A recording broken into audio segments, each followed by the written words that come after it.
Gue adalah kalian belajar tentang yang namanya selling pressure, karena ini semua adalah PVP ya, player versus player. Lu beli di sana itu lawan gue beli sini gue lawan lu. Orang beli sana lawan siapa? Itu pasar modal, capital market, mau market crypto, market saham, market forex, itu semua kerjanya sama, semuanya PVP, orang lawan orang.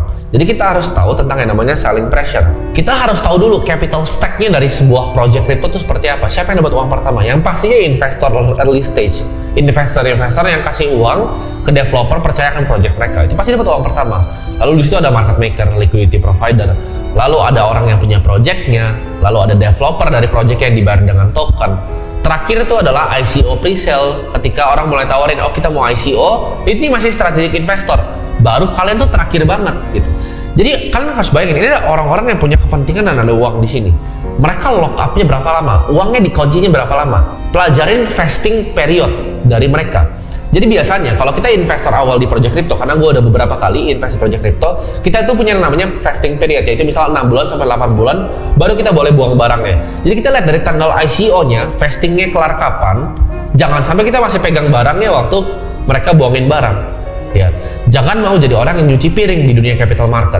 Artinya nyuci piring apa? Misalnya kita pesta nih, ya kan? Kita semua pesta bareng-bareng, terus gua sama market maker yang lain udah mau pulang nih. Terus lu pada baru masuk. Nah, itu lu pada yang cuciin piring kita gitu. Pesta udah selesai, kita udah pulang, lu baru datang dan akhirnya cuma cuci piring. Jadi jangan mau jadi orang yang cuma cuci piring. Kita harus tahu nih selling pressure-nya kapan. Dan developer itu banyak akal-akalannya untuk nutupin yang namanya selling pressure ini. Biasa paling gampang adalah selling pressure nih, gue tunjukin meme-nya sini, ya kan, tuh kayak air keluar, mereka tempelin aja pakai namanya staking. Staking itu ibaratnya simpel, kayak kita misalnya mau nabung di bank dikasih bunga lah gitu.